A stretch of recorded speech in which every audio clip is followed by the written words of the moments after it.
Move on करना वैसे तो बहुत मुश्किल चीज है, मगर उससे भी ज्यादा मुश्किल है ब्रेकअप के बाद के पहले 10 दिन।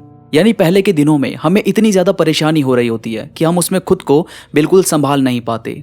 उसमें ऐसा लगने लगता है जैसे सब कुछ खत्म हो गया। फिर चाहे कितना भी बड़ा गोल हो, चाहे कितना भी आपके पास कुछ भी हो, मगर वो सब कुछ बेकार लगने लगता है। ऐसा लगने लगता है जैसे सब कुछ छूट गया है।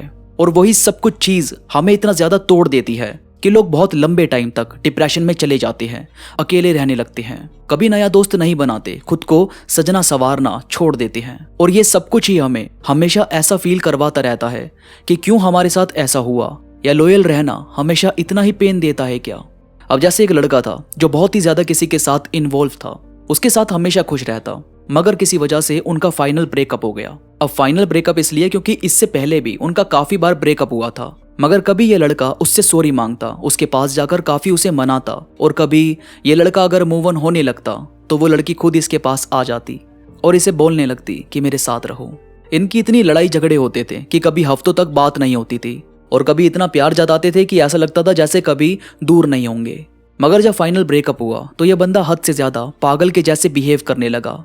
ना जीने की बातें दिमाग में घूमने लगी और जॉब करना, खाना पीना सब छोड़ दिया। पर मैंने बताया ना, शुरू के 10 दिन सबसे ज्यादा हार्ड होते हैं, और सिर्फ 10 नहीं, किसी के लिए वो 15 भी हो सकते हैं, और किसी के लिए 20 या 1 महीना भी। मगर ये ध्यान में रखो कि इससे निकलना बहुत जरूरी है। अगर आपने इसे पार कर लिया तो बाद में इतनी ज्यादा दिक्कत नहीं आएगी। तो जब ये लड़का इतना ज्यादा डिप्रेस हो गया, उसके बाद इसने नशे वगैरह करने स्टार्ट कर दिए। अब घर में ये, इसकी माँ और इसके पापा थे। मगर एक रात माँ की तबीयत बहुत ही ज्यादा बिगड़ी, तो पापा ने रात को इसे उठाने की कोशिश की, मगर ये इतना ज्यादा नशे में था कि हिला तक नहीं। और उधर बूढ़े पापा जैसे तैसे माँ को हॉस्पिटल लेकर गए, उन्हें डॉक्टर से दिखवाया, मगर देर हो गई थी। अगले दिन ये उठा तो घर में बहुत भीड़ थी, और माँ का मृत शरीर सामने लेटा हुआ। इसे अपने किए पर हद से ज्यादा पछतावा हुआ, बहुत ज्यादा अपने अंदर तक झंझोड़ गया, और सोच लिया माँ के साथ जो हुआ वो कभी पापा के साथ नहीं होगा। उनका मैं पहले से भी ज्यादा ख्याल रखूंगा, उन्हें कभी तकलीफ नहीं होने दूंगा। अब देखो, शुरू के जो 10 दिन आपको हैंडल करने हैं वो कैसे हैंडल करने हैं।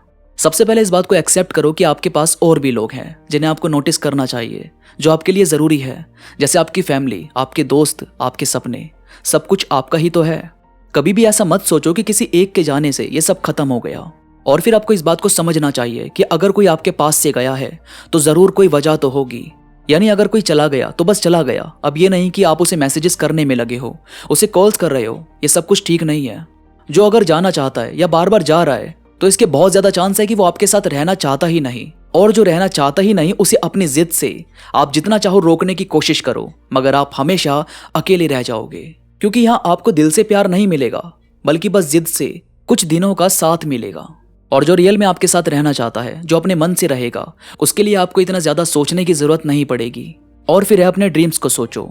ऐसा मत करो कि किसी के जाने से आपने अपने लिए कुछ करना ही बंद कर दिया। अब क्योंकि हर इंसान अपने लिए ही तो कुछ ना कुछ करने में लगा है, हर चीज से कहीं ना कहीं हमारी खुशी ही तो जुड़ी है। आपको भी इस बात को समझना चाहिए और अपने लिए कुछ ना कुछ करते रहना चाहिए। इससे यह होगा कि कभी आपके अंदर से उम्मीद नहीं खत्म होगी, आपको जीने का एहसास हमेशा होता रहेगा और आप खुश रहेंगे। और शुरू के 10 दिन में कभी उस शख्स को सर्च मत करो, कभी उसे मत देखो जिससे आपको निकलना है, क्योंकि उसे बार बार देखना आपके अंदर ओवर थिंकिंग को बढ़ा देगा। ओवर थिंकिंग कभी आपको खुश नहीं रहने देती, वो तो आपको ऐसा कर देती है कि दिमाग में बस यही थॉट घूमते रहते हैं कि आज वो उसके साथ होगी, या आज कहीं गई होगी, या ऑनलाइन बैठकर बातें कर रही होगी। यही सब चलता रहता है, जबकि भाई हमें क्या लेना देना कि वो क्या कर रही होगी या क्या नहीं कर रही होगी। जब वो शख्स हमसे दूर निकल ही गया तो फिर क्या फर्क पड़ता है कि वो किधर गया। तो भाई कोशिश करो अपने आप को ऐसे लोगों से दूर रखने की जो आपको बिल्कुल भी वैल्यू नहीं देते, जिन्हें बस आपसे दूर ही रहना है, उन्हें दूर ही रहने दो। यही आपकी लाइफ और आपकी मेंटल हेल्थ के लिए अच्छा है। तो दोस्तों, उम्मीद करता हूँ आपको आज की बातें पसंद आई होगी। आज की वीडियो से आपको मूव ऑन करने में आसानी होगी। वीडियो में कोई भी बात आपको पसंद आई हो तो प्लीज लाइक करो और कमेंट्स में मुझे जरूर बताओ कि आपको ये बातें कैसी लगी। इसके साथ ही मेरे साथ इंस्टाग्राम पर अभी कनेक्ट हो, जो इंस्टाग्राम पर आप और मैं बात भी कर सकते हैं। इंस्टाग्राम का लिंक नीचे डिस्क्रिप्शन में मौजूद है, तो बस क्लिक करो और जुड़ जाओ। तो अभी के लिए बस इतना ही। मैं मिलूंगा आपसे नई वीडियो के साथ, तब तक के लिए धन्यवाद।